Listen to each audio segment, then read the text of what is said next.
ಶ್ರೀಕೃಷ್ಣಾಯ ನಮಃ. ವಸುದೇವಸುತಂ ದೇವಂ ಕಂಸಚಾಣೂರಮರ್ದನಂ ದೇವಕೀ ಪರಮಾನಂದಂ ಕೃಷ್ಣಂ ವಂದೇ ಜಗದ್ಗುರುಂ. ಬ್ರಹ್ಮಸ್ಥಾನ ಸರೋಜಮಧ್ಯವಿಲಸತ್ ಚೀತಾಂಶುಪೀಠಸ್ಥಿತಂ ಸ್ಫೂರ್ಜತ್ಸೂರ್ಯರುಚಿಂ ವರಾಭಯಕರಂ ಕರ್ಪೂರಕುಂದೋಜ್ವಲಂ ಶ್ವೇತಸ್ರಗ್ವಸನಾನುಲೇಪನಯುತಂ ವಿದ್ಯುದೃಚಾ ಕಾಂತಯ ಸಂಶ್ಲಿಷ್ಟಾರ್ಧತನುಂ ಪ್ರಸನ್ನವದನಂ ವಂದೇ ಗುರುಂ ಸಾದರಂ. ಶ್ರೀಗುರುಭ್ಯೋ ನಮಃ. ಲಂಬೋದರಂ ಪರಮಸುಂದರಮೇಕದಂತಂ ರಕ್ತಾಂಬರಂ ತ್ರಿನಯನಂ ಪರಮಂ ಪವಿತ್ರಂ ಉದ್ಯದ್ದಿವಾಕರ ಕರೋಜ್ವಲಕಾಯಕಾಂತಂ ವಿಘ್ನೇಶ್ವರಂ ಸಕಲವಿಘ್ನಹರಂ ನಮಾಮಿ. ತ್ವಾಂ ದೇವ ವಿಘ್ನದಲನೇತಿ ಚ ಸುಂದರೇತಿ ಭಕ್ತಿಪ್ರಿಯೇತಿ ಸುಖದೇತಿ ಫಲಪ್ರದೇತಿ ವಿದ್ಯಾಪ್ರದೇತ್ಯಗಹರೇತಿ ಚ ಯೇ ಸ್ತುವಂತಿ ತೇಭ್ಯೋ ಗಣೇಶವರದೋ ಭವ ನಿತ್ಯಮೇವ. ಶ್ರೀ ಮಹಾಗಣಪತಯೇ ನಮಃ. ಯಾ ಕುಂದೇಂದು ತುಷಾರಹಾರಧವಳ ಯಾ ಶುಭ್ರ ವಸ್ತ್ರಾವೃತ ಯಾ ವೀಣಾ ವರದಂಡಮಂಡಿತಕರ ಯಾ ಶ್ವೇತ ಪದ್ಮಾಸನ ಯಾ ಬ್ರಹ್ಮಾಚ್ಯುತ ಶಂಕರ ಪ್ರಭೃತಿಭಿಃ ದೇವೈಃ ಸದಾ ವಂದಿತಾ ಸಾ ಮಾಂ ಪಾತು ಸರಸ್ವತೀ ಭಗವತಿ ನಿಶ್ಶೇಷ ಜಾಡ್ಯಾಪಃ. ಶ್ರೀ ಸರಸ್ವತ್ಯೇ ನಮಃ. ವೇದಾರ್ಥತತ್ವವಿಶದೀಕರಣೇನ ಪುಂಸಾಂ ಉಚ್ಚೈರ್ಗತಿಂ ಜಗತಿಯೋ ದಯಾಯ ವಿಧಾತುಂ ರಮ್ಯಾಂ ಪುರಾಣಪದವೀಂ ಪ್ರಣಿನಾಯ ತಸ್ಮೈ ಲೋಕೇಶವೈಭವಪುಷೇ ಋಷಯೇ ನಮಸ್ತಾತ್. ತಸ್ಮೈ ವ್ಯಾಸಾಯ ಮುನಯೇ ಸರ್ವಜ್ಞಾಯ ಮಹರ್ಷಯೇ ಪರಾಶರ್ಯಾಯ ಶಾಂತಾಯ ನಮೋ ನಾರಾಯಣಾತ್ಮನೆ. ಶ್ರೀ ವ್ಯಾಸಾಯ ನಮಃ. ನಾರಾಯಣಂ ನಮಸ್ಕೃತ್ಯ ನರಂ ಚೈವ ನರೋತ್ತಮಂ ದೇವೀಂ ಸರಸ್ವತೀಂ ವ್ಯಾಸಂ ತತೋ ಜಯಮುದೀರಯೇತ್.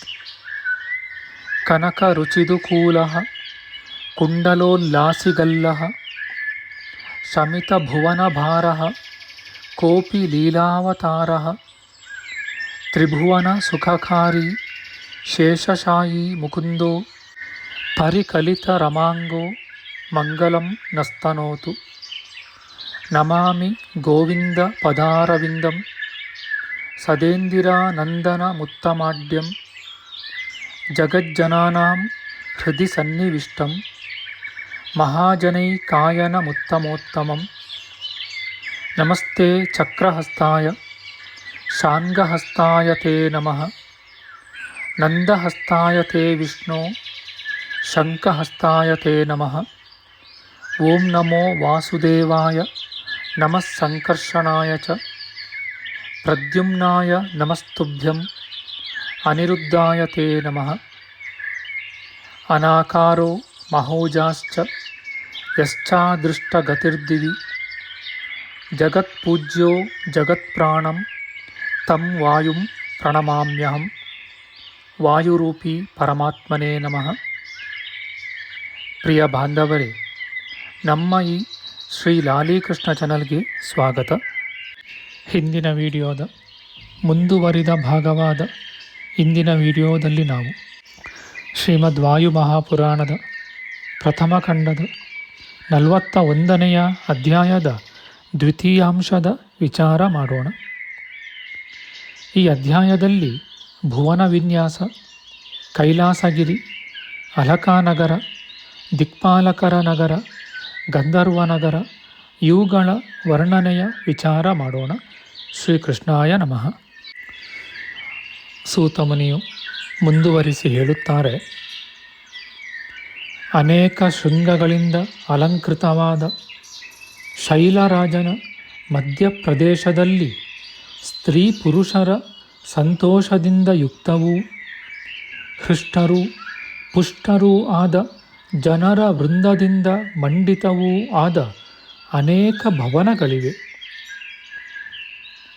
ಅವುಗಳಲ್ಲಿ ದ್ರುಮ, ಸುಗ್ರೀವ, ಸೈನ್ಯ, ಭಗದತ್ತ ಇವರೇ ಮೊದಲಾದ ಶೂರರೂ ಬಲಶಾಲಿಗಳೂ ಕಾಂತಿವಂತರೂ ಆದ ನೂರಾರು ರಾಜರು ಧರ್ಮದಿಂದ ಆಳುತ್ತಿರುವರು.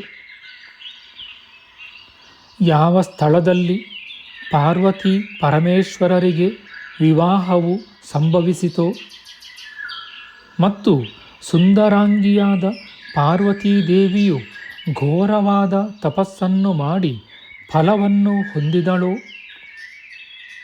ಯಾವ ಪ್ರದೇಶದಲ್ಲಿ ರುದ್ರದೇವನು ಕಿರಾತ ರೂಪಿಯಾಗಿ ಅರ್ಜುನನೊಡನೆ ಪ್ರೀತಿಯಿಂದ ಕಲಹವನ್ನು ಮಾಡಿದನೋ ಮತ್ತು ಉಮಾಮಹೇಶ್ವರರಿಬ್ಬರೂ ಎಲ್ಲಿ ನಿಂತುಕೊಂಡು ಜಂಬೂದ್ವೀಪವನ್ನು ನೋಡಿದರೋ, ಯಾವ ಜಾಗದಲ್ಲಿ ಸಂತೋಷಯುಕ್ತರೂ ನಾನಾ ಭೂತಗಣಗಳಿಂದ ಯುತರೂ ಚಿತ್ರಪುಷ್ಪಗಳಿಂದ ರಂಜಿತರೂ ಆದ ಉಮಾಮಹೇಶ್ವರರು ನಾನಾ ವಿಹಾರಗಳನ್ನು ಮಾಡಿದರೋ ಮತ್ತು ಸಂತುಷ್ಟರೂ ಗಿರಿಗವಿಯಲ್ಲಿ ವಾಸ ಮಾಡುವವರು ಕೃಶೋದರಿಯರೂ ಸುಂದರವಾದ ನೇತ್ರಗಳುಳ್ಳವರೂ ಆದ ಕಿನ್ನರಿಯರು ಸ್ವೇಚ್ಛೆಯಾಗಿ ನಾನಾ ವಿಹಾರಗಳನ್ನು ಮಾಡಿದ್ದರೋ, ವಿಶಾಲಾಕ್ಷರಾದ ಯಕ್ಷರು, ಅಪ್ಸರ ಸ್ತ್ರೀಯರ ಗುಂಪುಗಳು,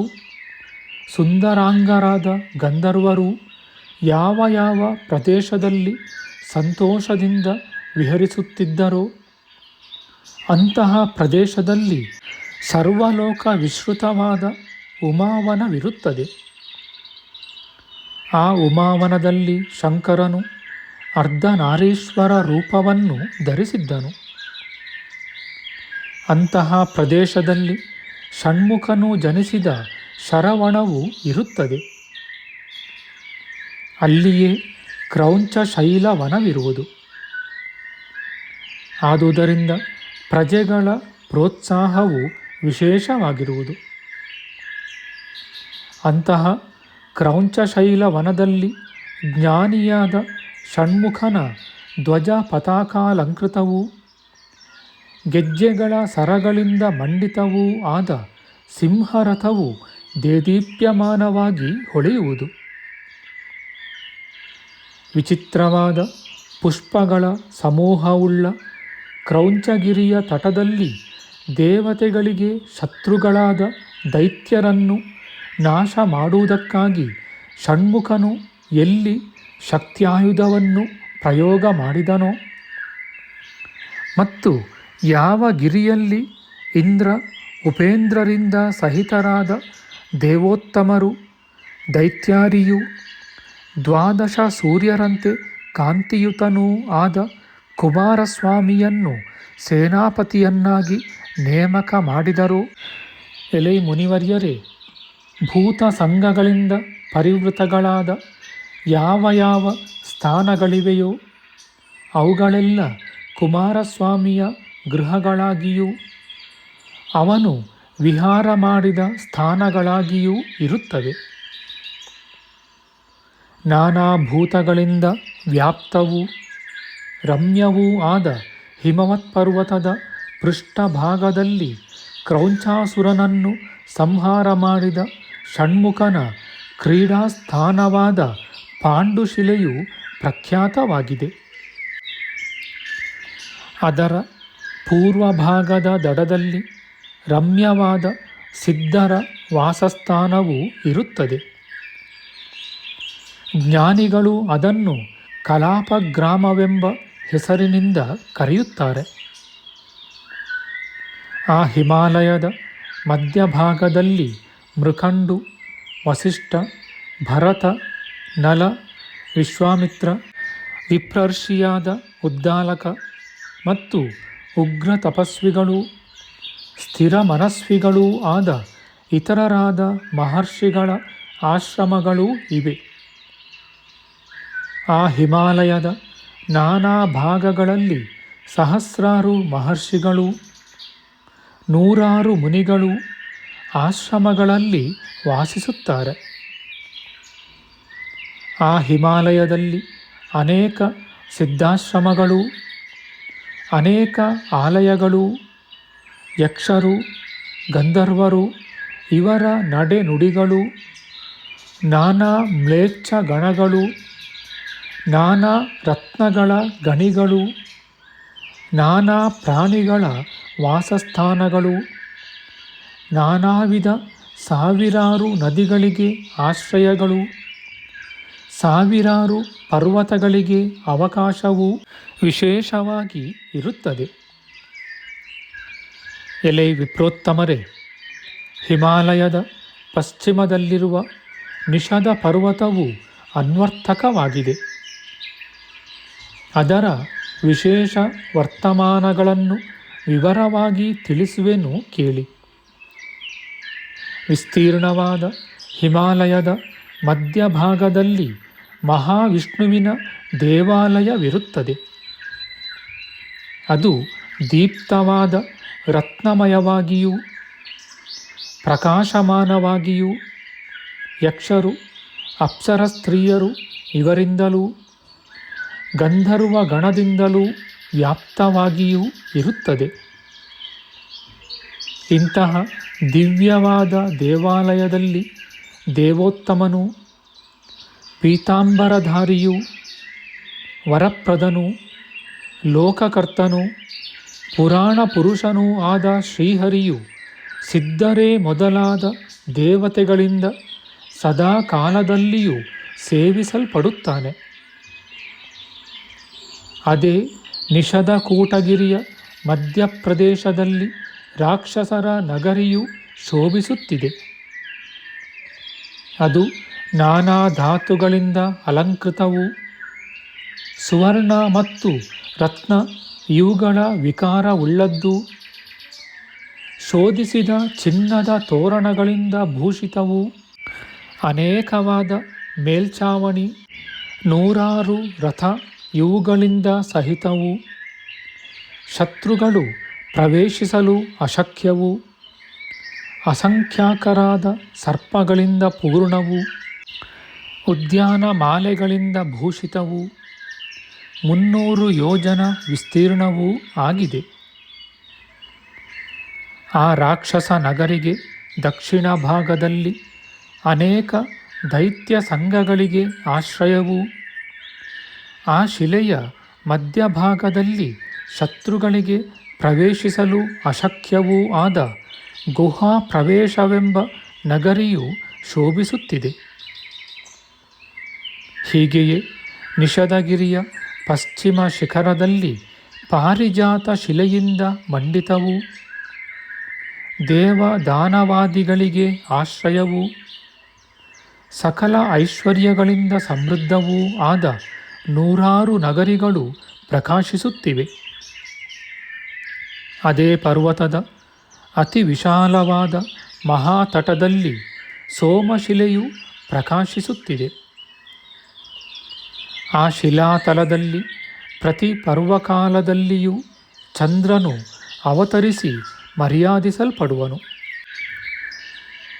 ಆ ಗಿರಿಯಲ್ಲಿ ವಾಸ ಮಾಡುವ ಋಷಿ, ಕಿನ್ನರ, ಗಂಧರ್ವರು ಕಾಂತಿಯುತನೂ ನಕ್ಷತ್ರಗಳಿಗೆ ಒಡೆಯನೂ ನಿರ್ದೋಷಿಯೂ ಅಂಧಕಾರ ನಿವಾರಕನೂ ಆದ ಚಂದ್ರನನ್ನು ಸದಾಕಾಲದಲ್ಲಿಯೂ ಪೂಜಿಸುವರು. ನಮ್ಮ ಮುಂದಿನ ವಿಡಿಯೋದಲ್ಲಿ ನಾವು ಶ್ರೀಮದ್ ವಾಯು ಮಹಾಪುರಾಣದ ಪ್ರಥಮ ಖಂಡದ 41ನೆಯ ಅಧ್ಯಾಯದ ತೃತೀಯಾಂಶದ ವಿಚಾರ ಮಾಡೋಣ. ಆಧ್ಯಾತ್ಮಿಕ ಚರ್ಚೆ ಮತ್ತು ವಿಚಾರ ವಿನಿಮಯಕ್ಕಾಗಿ ಶುರು ಮಾಡಿದ ಈ ಚಾನಲ್ನಲ್ಲಿ ನಾವು ಅಪ್ಲೋಡ್ ಮಾಡುವ ಎಲ್ಲ ವಿಡಿಯೋಗಳನ್ನು ಸಂಪೂರ್ಣವಾಗಿ ನೋಡಿ ನಿಮ್ಮ ಸಲಹೆಗಳನ್ನು ಕಮೆಂಟ್ ಬಾಕ್ಸ್ನಲ್ಲಿ ಬರೆಯಿರಿ. ಈ ಚಾನಲ್ಗೆ ಸಬ್ಸ್ಕ್ರೈಬ್ ಮಾಡಿ ಹಾಗೂ ಬೆಲ್ ಬಟನ್ ಒತ್ತಿ ನಾವು ಹಾಕುವ ಎಲ್ಲ ವಿಡಿಯೋಗಳನ್ನು ನೋಡಿ ಪ್ರೋತ್ಸಾಹಿಸಿ. ಕೃಷ್ಣಂ ನಾರಾಯಣಂ ವಂದೇ ಕೃಷ್ಣಂ ವಂದೇ ವ್ರಜಪ್ರಿಯಂ ಕೃಷ್ಣಂ ದ್ವೈಪಾಯನಂ ವಂದೇ ಕೃಷ್ಣಂ ವಂದೇ ಪೃಥಾಸುತಂ. ಶ್ರೀಕೃಷ್ಣಾಯ ನಮಃ.